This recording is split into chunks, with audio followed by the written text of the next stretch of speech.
کہ ان کی جو شخصیت ہے، جو ہستی ہے، جو مقام ہے، جو عظمت ہے، اس کے بہت سے پہلو ہیں،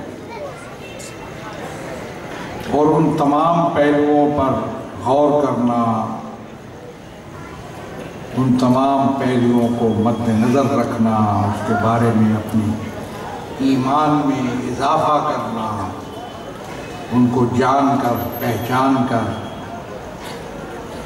یہ میں سمجھتا ہوں کہ ہماری کوشش ہونی چاہیے۔ جناب سیدہ کے حوالے سے جو مجالس میں ہم آتے ہیں تو ہمیں اور زیادہ ان کی شخصیت کو پہچان کر ان کی شخصیت سے استفادہ کرنا چاہیے۔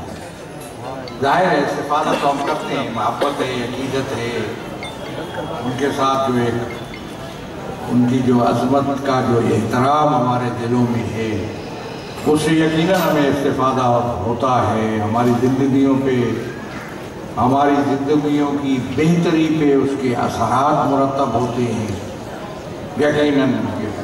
لیکن اس سے زیادہ میں کچھ اور باتیں آپ کو بتاؤں گا کہ جہاں تک ان کی ذات اور ان کی شخصیت ہے، وہ ایسی شخصیت ہیں کہ جن کے بارے میں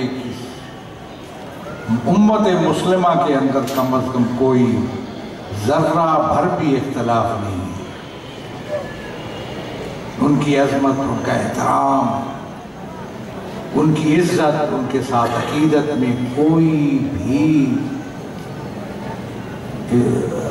ذرہ بھی اس کے اندر ایسی چیز نہیں ہے جس کو مد نظر رکھا جائے۔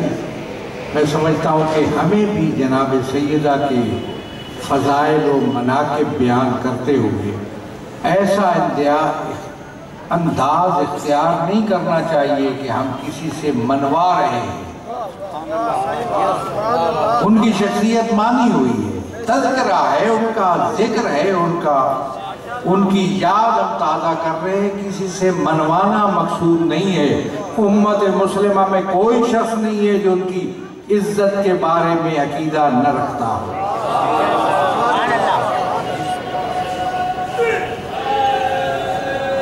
پھر یہ ہے کہ ان کے فضائل و مناقب آپ سنتے رہیں گے۔ میں صرف یہی کہوں گا کہ جب وحی الہی نے جس خاتون کو دختر بنت رسول کہہ دیا، اس سے بڑھ کر کسی اور دلیل کی ضرورت ہی نہیں ہے۔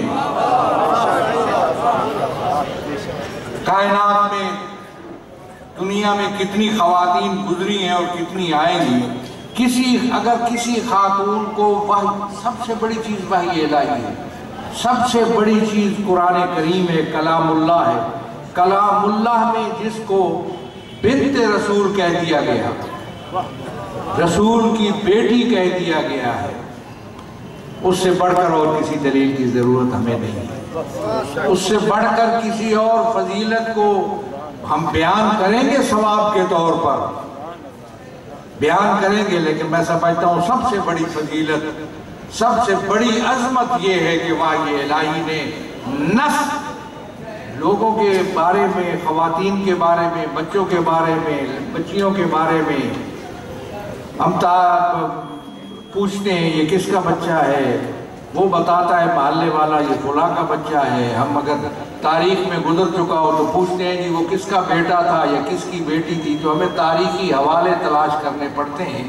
ایک شخص گزرا ہے، خاتون گزری ہے، وہ بیٹی کس کی تھی؟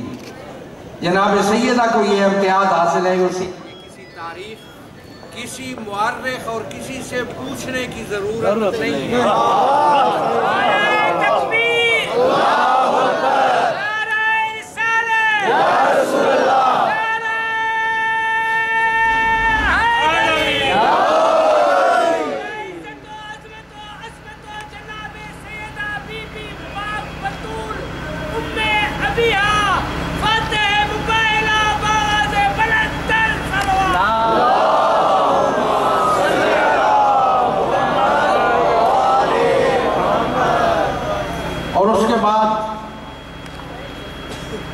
سب سے بڑی عظمت ان کی یہ ہے کہ سید الانبیاء کے گھر میں پرورش پائی، کس کو یہ نصیب ہوا یہ امتیاز، کس کو ملی یہ عظمت، وہ جناب سید آئی تھی۔ ابھی وقت نہیں ہے میں آپ کو مزید تشریحات میں لے جاؤں کہ فاطمہ تو ام ابیہا جیسے انہوں نے کہا، یا فاطمہ تو بضعۃ منی، اس کی تشریحات میں کسی اور وقت میں چھوڑتا ہوں۔ میں سمجھتا ہوں کہ ہمیں عقیدت و محبت تک ٹھہر نہیں جانا ہے۔ جناب سیدہ کے فیوض و برکات، ان کی زندگی کے جو اثرات مرتب ہوتے ہیں، ہم بیٹیوں والے ہیں، ہمیں آج اپنی بیٹیوں کی عزت اور شرم اور ان کی حیا کے تحفظ کی ضرورت ہے۔ اس لیے ہمیں جناب سیدہ کی زندگی پر غور کرنا چاہیے اور اپنی بیٹیوں کو سید الانبیاء اور انبیاء کی بیٹیوں کی سیرت پر عمل کرنے کی ترغیب دینی چاہیے۔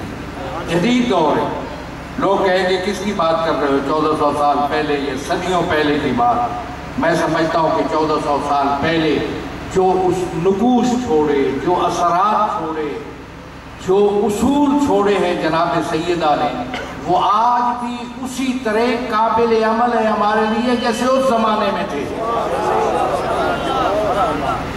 آج بھی اگر ہم چاہتے ہیں، میں چاہتا ہوں کہ میں حیادار بنوں، میں اپنی بیٹیوں کے حیا کا تحفظ کروں، تو مجھے انبیاء کی بیٹیوں کی سیرت اور جناب سید الانبیاء کی بیٹی کی سیرت سے استفادہ کرنا ہوگا۔